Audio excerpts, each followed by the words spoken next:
Olá, estudantes da primeira série, sejam todos bem-vindos, sejam todas bem-vindas.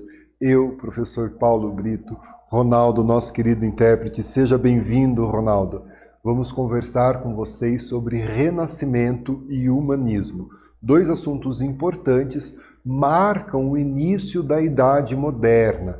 Nós estamos deixando a medievalidade, a decadência da Idade Moderna com a fome, com as guerras, as revoltas camponesas, a peste negra, e está surgindo um novo homem que renasce, né? O retorno aos valores da antiguidade clássica, principalmente de Grécia e Roma. E o humanismo, a centralidade no homem, a preocupação com as necessidades humanas, se afastando do pensamento teológico metafísico. Nós vamos ter aí a racionalidade, né, sendo colocada em prática na ciência, no campo das artes principalmente.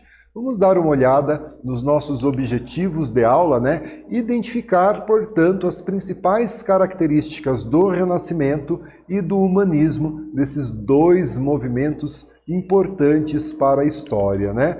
E olha só, pessoal, uma imagem conhecidíssima, não é? Você saberia dizer a que se refere a essa imagem? Talvez aí um dos quadros, ou o quadro mais conhecido no mundo todo, né? Quem é essa imagem, né? Quem produziu essa imagem, né? Olha só, e que relação nós podemos estabelecer entre a imagem que nós acabamos de ver, a Mona Lisa, não é mesmo? Pintada por Leonardo da Vinci, e essa representação, né? Então percebam, né? Leonardo da Vinci está aqui e ele está retratando a Mona Lisa, né? E a Mona Lisa está aqui sentada, os discípulos de Leonardo. Então, no campo das artes plásticas, a gente percebe essas características do Renascimento.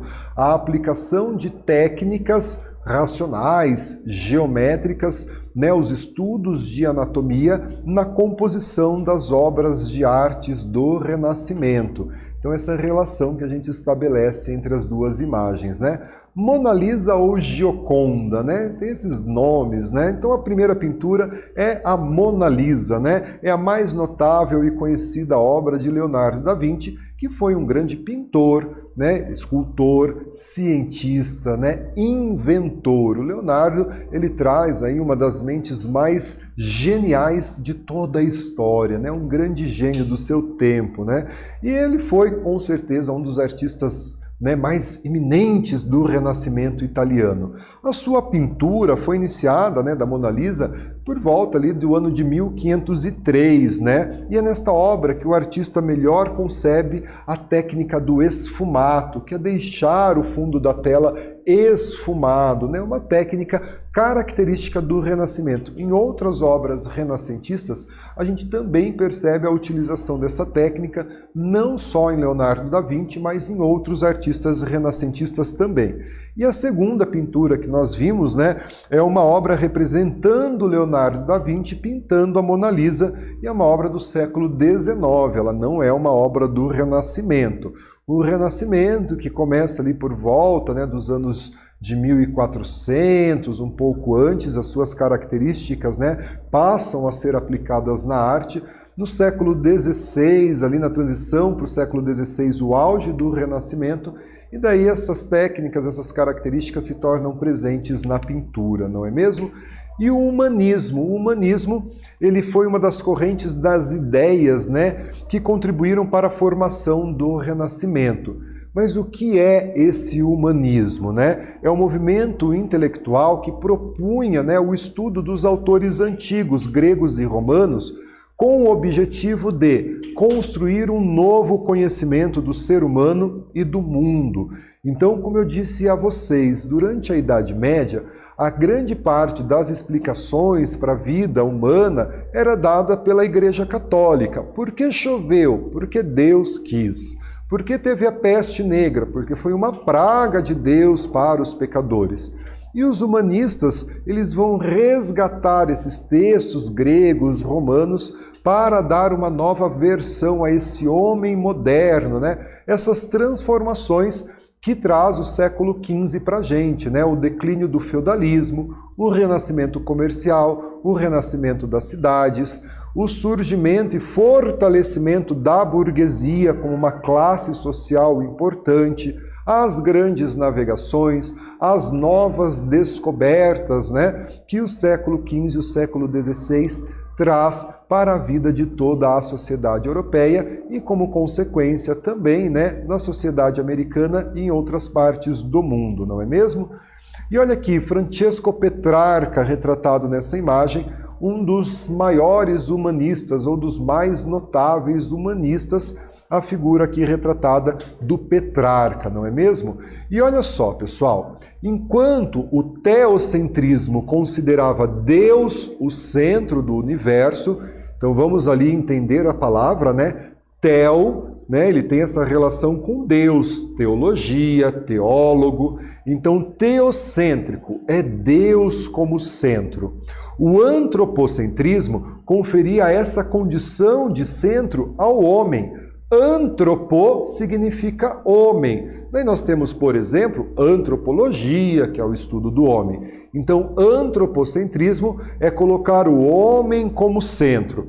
E o método científico, o fazer ciência, era uma combinação entre o raciocínio e a observação dos mais diversos fenômenos naturais, filosóficos e sociais. Então a gente pode fazer ciência através da observação, em observar esses fenômenos, né? Ver a causa, a repetição desses fenômenos.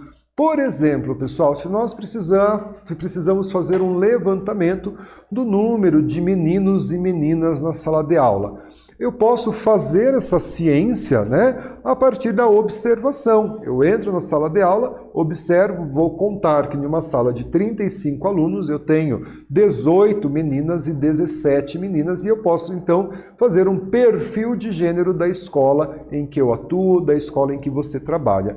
Ali na imagem a Universidade de Bolonha, né, esse centro de ciência, né, e a Universidade de Bolonha é a universidade mais antiga do mundo. Ela foi fundada no ano de 1088, não é? Ainda no século XI, já é marcando ali o declínio da Idade Média, o surgimento das universidades, do fazer ciência. E olha aqui o contexto do Renascimento. Foi a partir do século XI, surgimento da Universidade de Bolonha, por exemplo, a Europa Ocidental passa, portanto, por uma série de mudanças. E uma dessas mudanças foi o aumento da produção de alimento. E esse aumento da produção de alimentos ele foi possível devido à expansão das áreas agrícolas e à utilização de novas técnicas de cultivo, o que proporcionou um aumento de alimentos e, consequentemente, a população tendo acesso a esse aumento de alimento, o aumento populacional também, pessoal. As pessoas passaram a viver mais, passaram a ter mais filhos, né? E levou também o renascimento comercial, porque o excedente dessa produção passa a ser comercializado nas feiras, nas cidades que estão renascendo. Então eu trago aqui para vocês essa imagem, né? Os jogos infantis, é uma tela do século XVI, né? Mostrando já, né, essas cidades renascendo, essas relações sociais, culturais, que deixam de acontecer na zona rural e passam então a acontecer na zona urbana, não é mesmo? E o mesmo, né? Então vou ter o renascimento comercial, vou ter o renascimento urbano, vou ter o renascimento das cidades. Olha ali na imagem, né, uma feira acontecendo. Esse excedente gerado de produção de alimento, dos artigos, do artesanato, eles precisavam ser comercializados. Então esses comerciantes se reuniam, né, semanalmente, quinzenalmente, mensalmente em espaços que nós vamos chamar dessas feiras, né?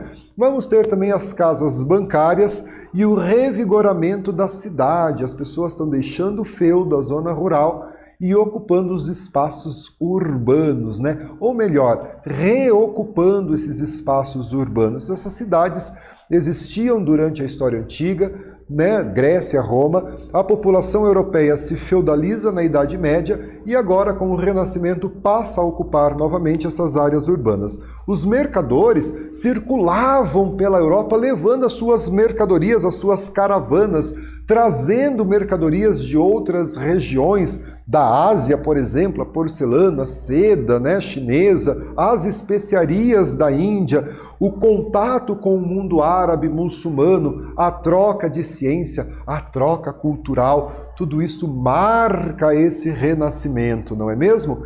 E a burguesia, que eram os mercadores, os banqueiros, os donos de navio, ela vai enriquecer, adotando novos valores e novas práticas, né? Então nós vamos ter aí a mudança desses valores econômicos, né? O acúmulo de dinheiro, o trabalho passa a ser valorizado em detrimento ao acúmulo de metal precioso. Novos valores, né? Vamos aprender novas medidas, cálculos, pesar, né? O sistema de pesos e medidas, experimentar as operações essenciais ao sucesso dos negócios. A padronização da moeda é algo que vai acontecer, né? Nós vamos passar, as monarquias se formam e a adoção de uma moeda nacional. Ali na imagem, a representação de um burguês e sua esposa nas feiras medievais. Vejam que eles estão contando dinheiro, né? Anotando, fazendo as contas, o livro caixa, qual foi o lucro que eles tiveram. Então aí, né, o fortalecimento da burguesia durante o Renascimento. E aqui eu trago uma atividade para vocês. A gente tem um texto, um pequeno texto, de um autor chamado Nicolau Sevicenko, e ele diz o seguinte: o comércio sai da crise do século XIV fortalecido.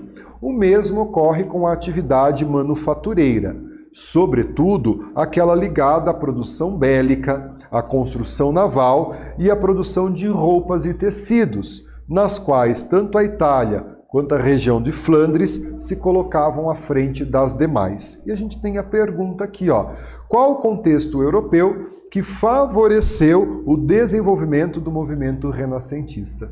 Responda a questão e a gente já faz a correção.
Pessoal, vamos corrigir a nossa atividade, né? Qual o contexto europeu que favoreceu o desenvolvimento do movimento renascentista, né?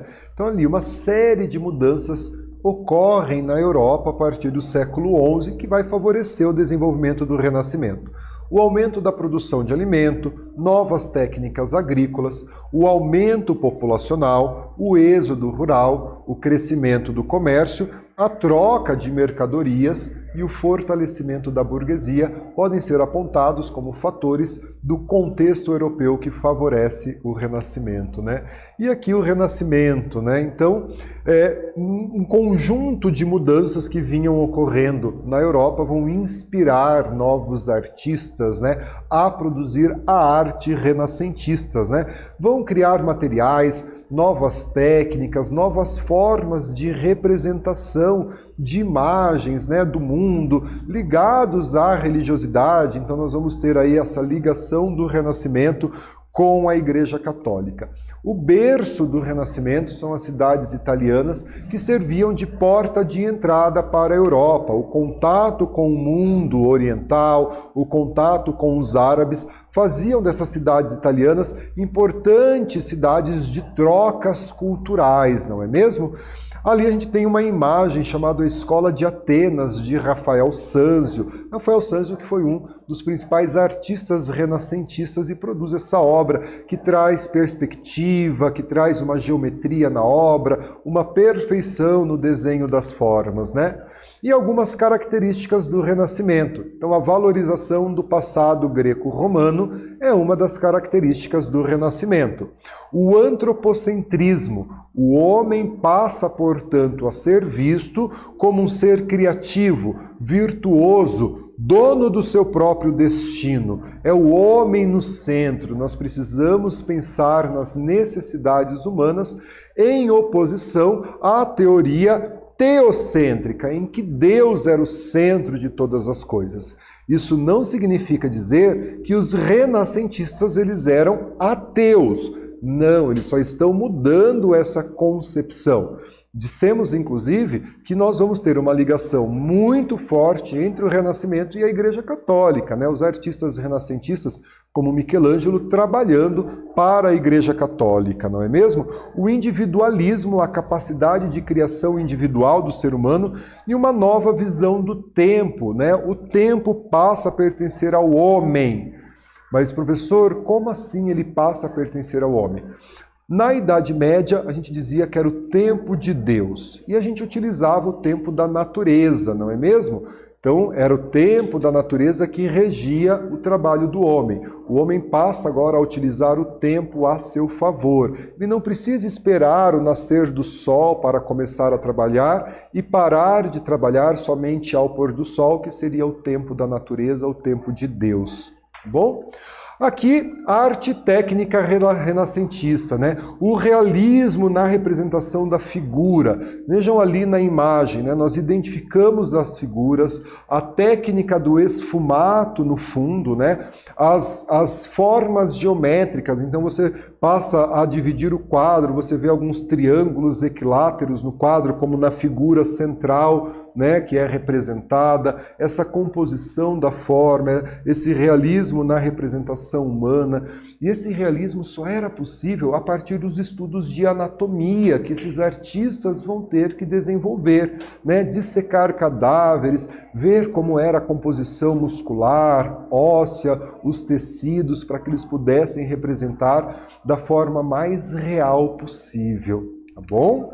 Olha só, essa técnica aqui, né, é uma obra chamada Santa Ceia, é um afresco, isso significa que ela foi feita na parede, né? Então nós temos essa técnica da perspectiva. A gente vê o primeiro plano da imagem, o segundo plano, daí a gente vê uma janela no fundo dessa imagem, e no fundo dessa janela a gente percebe, né, que tem ainda um céu, uma nuvem, né? Os temas religiosos muito presentes dentro das obras renascentistas, a geometria, né, as formas geométricas presentes nessa obra, e aqui o ponto de fuga, aonde a gente converge o olhar principal à figura, aonde vai estar a personagem principal da obra, aqui no caso Jesus Cristo e a Santa Ceia, né? 6 apóstolos de um lado, 6 apóstolos do outro, criando uma sensação, né, na obra de que ela é assim uma obra geometricamente bem disposta.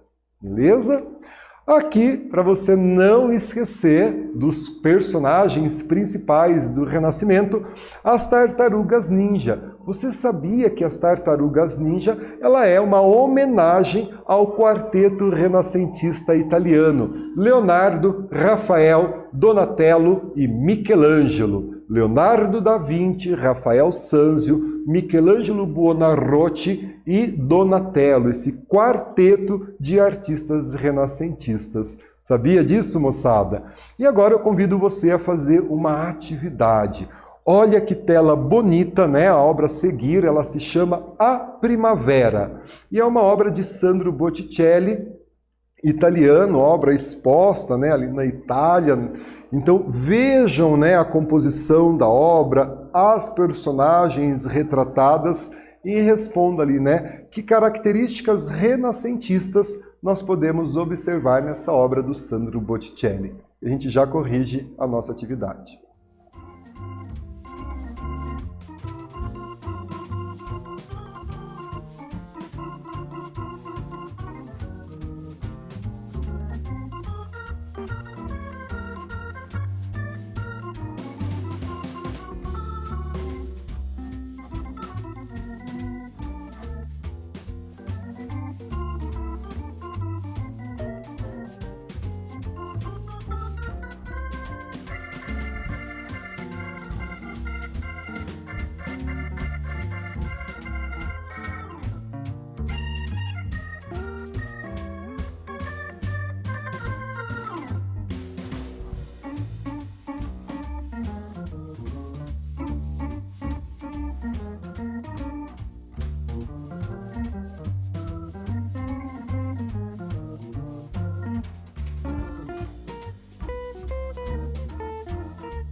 Vamos corrigir, pessoal? Quais características renascentistas a gente observa nessa obra-prima do Sandro Botticelli, não é mesmo?